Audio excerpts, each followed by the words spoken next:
মাত্র কয়েক সেকেন্ডেই noun phrase চেনার একদম জাদুকরী টেকনিক কিন্তু শিখিয়ে দিব আজকের ছোট্ট ক্লাসে। দেখেন একদম শর্টকাট থিওরি, দেখেন একদম শত শত প্রশ্ন কিন্তু এভাবে সলভ করতে পারবেন যদি ক্লাসটি শুরু থেকে শেষ পর্যন্ত আপনি দেখেন। আচ্ছা দেখেন সূত্রটাকে একটু যদি দেখাই, আমাদের সূত্র একটা, অর্থাৎ যদি কোনো বাক্যের ফাইনাইট ভার্বকে আপনি যদি একদম কোনো কিছু না, জাস্ট শুধুমাত্র হোয়াট মানে হচ্ছে কি দ্বারা, জাস্ট শুধুমাত্র হোয়াট কি দ্বারা প্রশ্ন করবেন, এবং কি দ্বারা প্রশ্ন করে যদি আপনি উত্তরটা পান এক কথায় সে উত্তরটাই হবে নাউন ফ্রেজ, সে উত্তরটাই হবে নাউন ফ্রেজ। দেখেন আসলে শত শত প্রশ্ন কিন্তু সমাধান করা যায়। দেখেন যদি প্রথম আমার প্রশ্নে আসি, দেখেন to write well requires practice, এখানে ফাইনাইট ভার্ব কোনটা, রিকোয়ার্স হচ্ছে ফাইনাইট ভার্ব। যদি প্রশ্ন করি হোয়াট দ্বারা, যে প্র্যাকটিসের জন্য আসলে আমাদের কি প্রয়োজন, তাহলে কিন্তু উত্তরটা পাচ্ছি টু রাইট ওয়েল, অর্থাৎ আমাদের কিন্তু ভালো মতো রাইট করা প্রয়োজন। তার মানে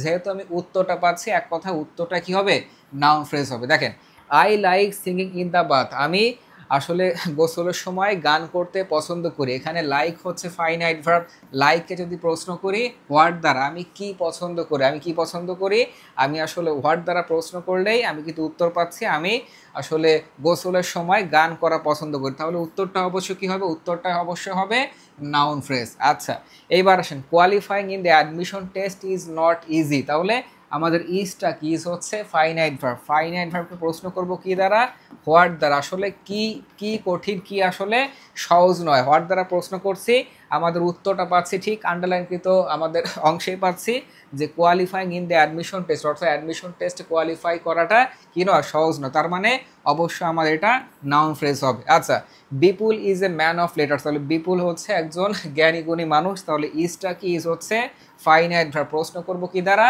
হোয়াট দ্বারা। আসলে বিপুল কি হয়, হোয়াট দ্বারা প্রশ্ন করছি এবং উত্তরটা পাচ্ছি বিপুল হচ্ছে একজন জ্ঞানী ব্যক্তি, ম্যান অফ লেটার্স, তাহলে অবশ্যই ম্যান অফ লেটার্সটা কি হবে, অবশ্যই সেটা হবে নাউন ফ্রেজ। আচ্ছা যদি বুঝে থাকেন তাহলে সবাই একটু 5 নাম্বারটা বলবেন কি হবে, I have no kith and kin in this room, আমার এই শহরে কোনো আত্মীয় স্বজন নাই। তাহলে এই কিথ অ্যান্ড কিনটা আসলে কোন ফ্রেজ হবে, সবাই কমেন্টসে জানাবেন।